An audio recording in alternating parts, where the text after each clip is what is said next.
Dr. Phil Doc Fitzjames is recognized as a coach, builder, and father of the establishment of Western rowing.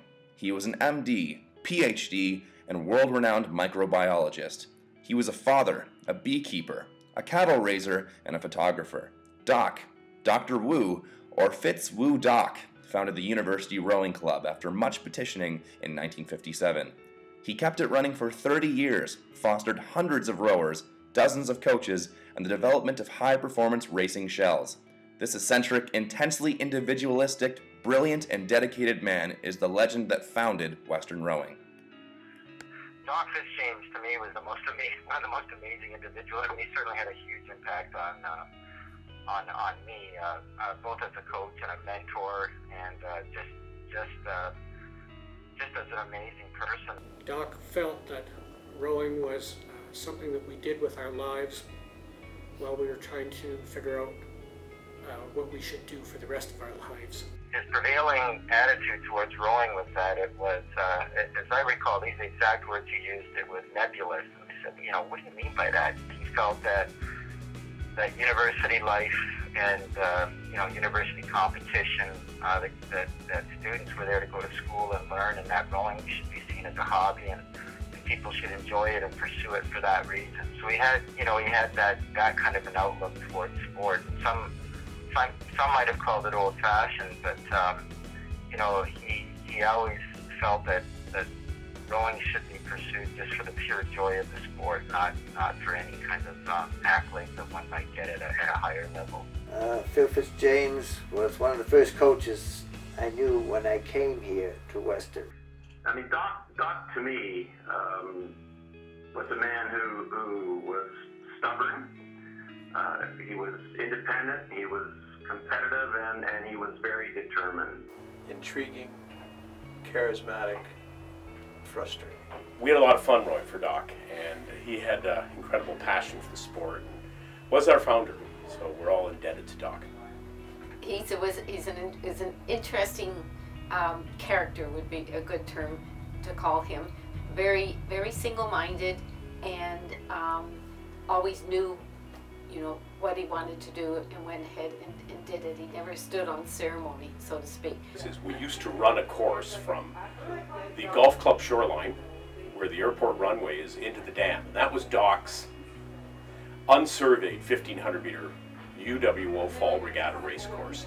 And I can remember sitting there one day, and sailboats were going every which way, so we were dodging sailboats. And on top of that, the start was something along these lines: Western, touch it up, Western, touch it up, Brock, back it down, Brock, back it down, U of T, back it down, back it down. And I remember in stroke seat looking across after the horn went at the start, and we had about a half a length open on the whole field. And this is how Doc ran regattas. He was very pro-Western, but probably at times a little unethical.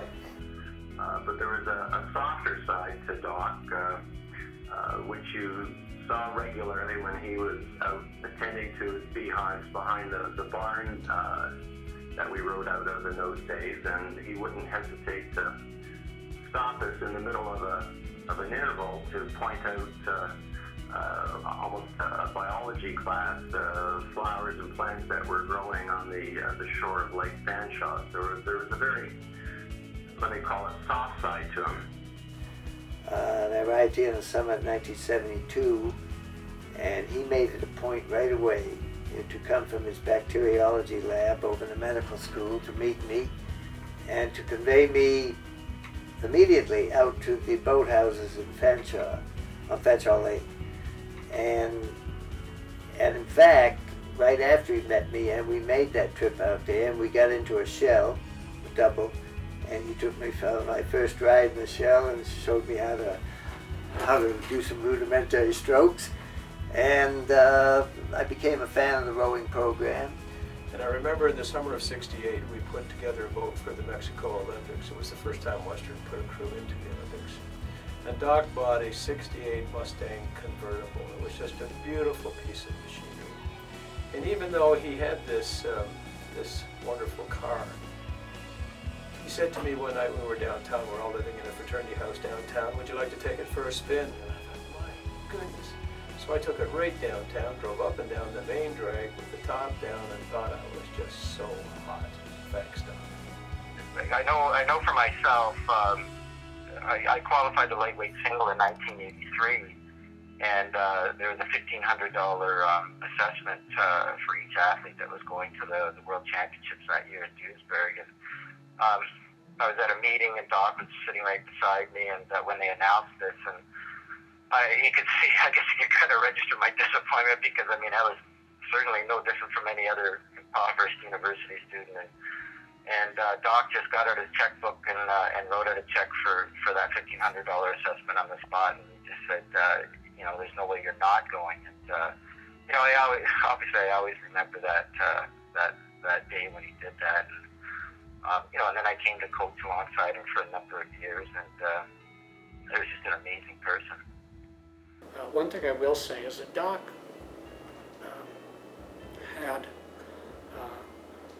an infection in one of his legs as a result of a post-operative fungal infection that he carried with him for most of his life, and he never complained about it.